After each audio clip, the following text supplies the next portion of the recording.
श्री गुरुवे नमः। श्री परम गुरुवे नमः। आज महात्मा बुद्ध पूर्णिमा है। वैशाख बुद्ध पूर्णिमा के नाम से लोग जानते हैं। आज के ही दिन महात्मा बुद्ध का अवतार इस धराधाम पर हुआ था। एक ऐसे महान हस्ती जो इस पूरे विश्व में धर्म के ख्याति, अहिंसा के पुजारी और सत्य के तत्ववेत्ता थे। कहते बुद्धम शरणम गच्छामि, शरणम बुद्धम गच्छामि, सत्यम बुद्धम गच्छामि, धर्मम शरणम गच्छामि। संत कबीरदास जी महाराज कहते हैं कि आग लगी संसार में, चुई चुई गिरत अंगार, संत न आते जगत में जरमरता संसार। आज वैशाख पूर्णिमा के दिन महात्मा बुद्ध का जन्म ईसा मसीह के 500 वर्ष पूर्व नेपाल लुम्बिनी के एक राजा परिवार में जन्म हुआ था।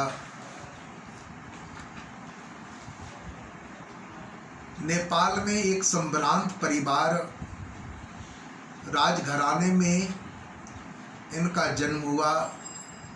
पिता सुयोधन के एकमात्र सुपुत्र थे। सुशील, शांत, सौम्य स्वभाव के महात्मा के सद्गुण उनके चरित्र में विद्यमान था।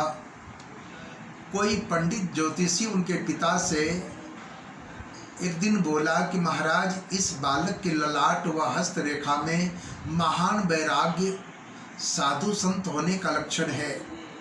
अतः पिताजी बचपन में ही उन्हें एक अति सुंदरी लड़की से शादी करवा दिए ताकि इसका मन अपने पत्नी में लगा रहे। अतः उनके एक पुत्र भी हुआ। पिताजी कभी अपने राज महल से उन्हें बाहर नहीं जाने देते थे। राजकाज में ही सदैव कार्यरत रखा करते थे ताकि विरक्ति की ओर प्रवृत्ति न जाने पावे। लेकिन विधाता का विधान सत्य होकर आता है। एक दिन रथ पर सवार होकर राजघराने से बाहर निकले। चलते चलते राजमहल से बहुत दूर आगे गए। देखा कि एक वृद्ध जर्जर अवस्था में रास्ते से गुजर रहा था। सारथी से कहा, रथ रोको। और सारथी से पूछा, ये कौन है? तो सारथी ने कहा महात्मा बुद्ध से, महाराज, यह एक वृद्ध आदमी है, रोगग्रस्त हो गया है।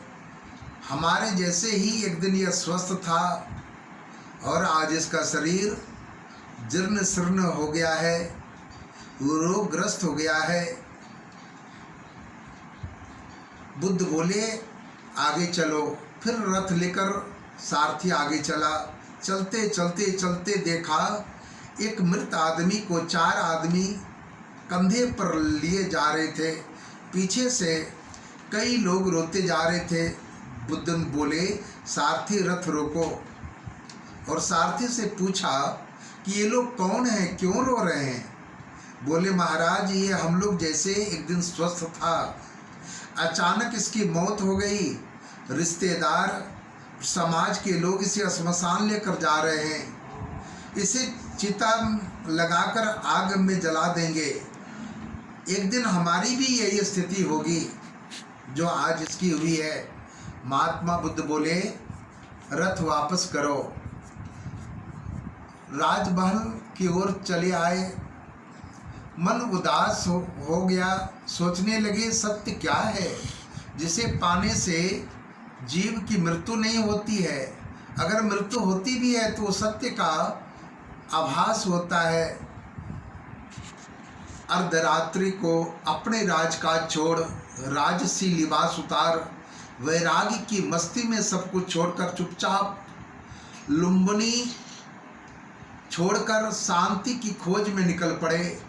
अलमस्त फकीर की मस्ती में, अहिंसा सत्य की खोज में चलते चलते बिहार गया, जैसे बौद्ध गया के नाम से जाना जाता है, वहाँ पर पहुँचे। एक बट वृक्ष के नीचे वर्षों सघन तपस्या की, शांति की खोज के लिए। अब प्राण ही निकल जाने वाला था कि माँ सरस्वती विद्या देवी सन्निकट आकर बैठ गई और वीणा की तार कसने लगी। वीणा की आवाज़ सुन महात्मा बुद्ध की साधना खत्म हुआ और माँ शारदा की ओर ध्यान गया। बोले, माँ इतना तार क्यों कस रही हो, वीणा का तार टूट जाएगा। तब माँ बोली, तुम भाई इतना प्राण को क्यों समाप्त करने के लिए लगे हो कि भजन ही ना हो, प्राण ही छूट जाए। सम्यक आहार विहार साधन भजन से ही परम शांति, सत्य और अहिंसा का बोध होगा। हठपूर्वक धर्म कार्य से संभव नहीं है। तब महात्मा बुद्ध को शांति, अहिंसा, धर्म, सत्य का परम बोध हुआ। विश्व के क्षितिज पर बौद्ध धर्म का प्रचार प्रसार किया महात्मा बुद्ध ने। करोड़ों लोग नर नारी बौद्ध धर्म से आत्मिक लाभ, मानवीय संस्कार और अहिंसा मार्ग को अपनाया। उनके परम शिष्य आनंद हुए। वो भी अपने गुरुदेव के अनन्य भक्त थे महात्मा बुद्ध के, और उनके साथ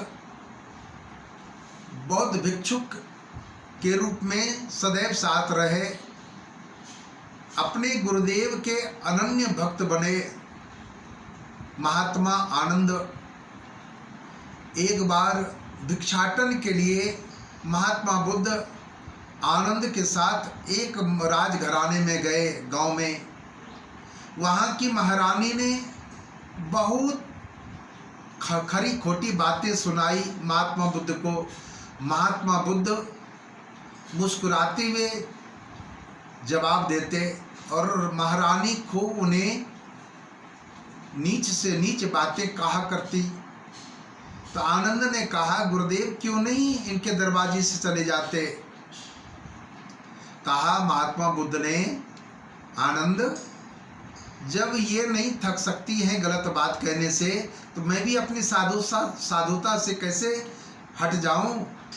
घंटों देर तक वैसे हालात चलते रही। अंत में महारानी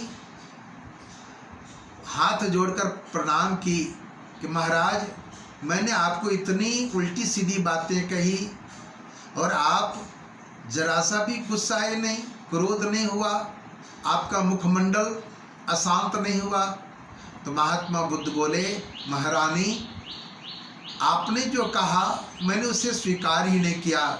जैसे कोई अतिथि किसी के यहाँ आवे, उसका आतिथ्य भाव न हो, उसका इज्जत ही न हो, तो कितना देर किसके पास रह सकता है। उसी तरह आपकी कड़वी बातें हमने स्वीकार ही नहीं किया। वो वापस चला गया। महारानी उसी समय महात्मा बुद्ध से अहिंसा, धर्म और सत्य के उन्होंने दीक्षा नाम दान लिया उनसे और उनके शिष्या हो गई। इतने सत्य और धर्म के पुजारी महात्मा बुद्ध पूरे संसार में अपने साधुता से, अपने व्यक्तित्व से, महापुरुषार्थ से जाने लगे।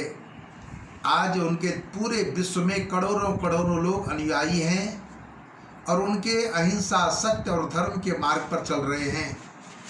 आज ऐसे महापुरुष के चरणों में मैं दासन दास विमलानंद, इन दिव्य महापुरुष संत अवतार महात्मा बुद्ध के चरणों में कोटि कोटि नमन करता हूँ।